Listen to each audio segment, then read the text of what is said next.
কোন স্রোতস্বিনী নদীতে নৌকবিহারের কালে যদি কোনো পিতার পুত্র পিতার সম্মুখে খরস্রোতা নদীতে পড়ে যায়, ডুবে যায়, পিতা বসে থাকবে কি? একটা ঘটনা মনে পড়লো, ঘটনাটা সুঘটনা, এই জন্য বলা যায় দিল্লীশ্বর সম্রাট আকবর, তার সভাতে নবরত্ন ছিলেন, তার মধ্যে অন্যতম বীরবল। যারা সম্রাটের আকবরের একটু জীবনী বৃত্তান্ত পড়েছেন বা জেনেছেন তারা জানবেন নবরত্নের মধ্যে এমনকি তানসেনও ছিল। সুরসঙ্গীতের সম্রাট তানসেনও এই নবরত্নের মধ্যে ছিল, তার মধ্যে ছিল বীরবল। এই বীরবল তাকে বলছেন সম্রাট আকবর, দেখো আমাদের যে ধর্মগ্রন্থ তাতে বলছেন সুপ্রিম পাওয়ার বা স্বয়ং ঈশ্বর জগতে আসেন না, তিনি সৃষ্টির কল্যাণে, মানবতার কল্যাণে আর এই জীব জগতের কল্যাণে তার অংশ, তার শক্তিকে পাঠান। যেমন রসুলগণ আছেন, নবীগণ আছেন, কিন্তু স্বয়ং ভগবান তো আসেন না।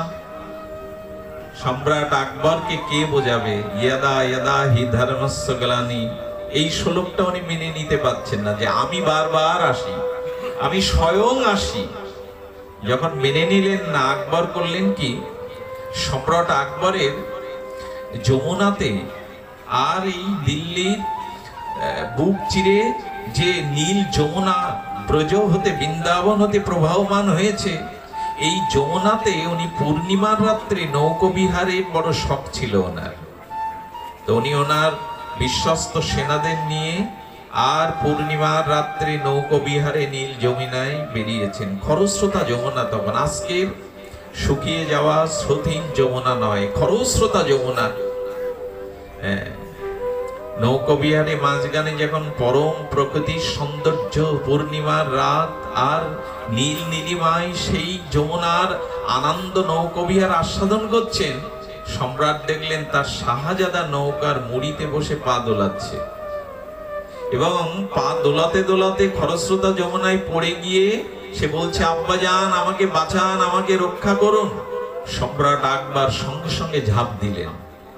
ঝাঁপ দিয়ে যখন তাকে ধরলেন, দেখলেন তার শাহজাদার মতো করে আর একই রূপে একটা স্ট্যাচু করা, রবটের স্ট্যাচু, এবং কণ্ঠস্বরটা বীরবল নকল করে তাকে শুনিয়েছে। পরের দিন সভাসদগণের মধ্যে বীরবলকে শাস্তি দেওয়ার জন্য, এই গৌহিত অপরাধ সম্রাটের সামনে করবার জন্য, তাকে সাজার ব্যবস্থার জন্য বিচার সভা বসিয়েছেন। বীরবল, আমার পুত্রকে স্ট্যাচু করে নকল করে, তার কণ্ঠস্বর নকল করে ফেলে দিলে কেন?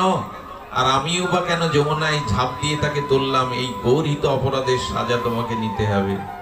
সম্রাট, সাজা আপনি দিন, মাথা পেতে নেব, কিন্তু একটা প্রশ্নের উত্তর আমায় আপনি দিন। আপনার পুত্র যখন পড়ে গেল, নকল পুত্রই হোক, স্ট্যাচু হোক, আপনার পেছনে যে সেনারা ছিল, আপনি আদেশ দিলে তারা শত শত মানুষের মুন্ডু ছেদন করে আপনার পায়ে দিতে পারে। আপনার একটা আদেশে তারা আগুনে ঝাঁপ দিতে পারে। আপনার পুত্র খরস্রোতা যমুনায় নিমজ্জিত হয়ে ডুবে যেতে থাকলে আপনি কেন নিজে ঝাঁপ দিলেন? ওদের কেন আদেশ দিলেন না? আপনি ওদেরকে কেন আদেশ দিলেন না? সম্রাট আকবর বিস্ফোরিত নেত্রে বলছেন, আমার পুত্র, আমার শাহজাদা, আমার প্রাণের প্রাণ, সে যদি যমুনাতে ডুবে যায়, আমি অন্যকে আদেশ দেওয়ার সময় পাবো কি? আমার মতো হৃদয়ে দরদ আর কারো আসবে কি? তাই তো আমি ঝাঁপ দিয়েছি। বলেন, এই উত্তর আমাদের সনাতন ধর্ম দিয়েছে।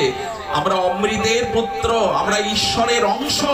আমরাও যখন কামনা বাসনায় কর্মফলে ভোগে জন্ম মৃত্যু বিবর্তনে ভেসে যায় এই সংসার সাগরে, তখন অন্যকে পাঠাবেন কেন? স্বয়ং ভগবান নিজে জগতে আছেন।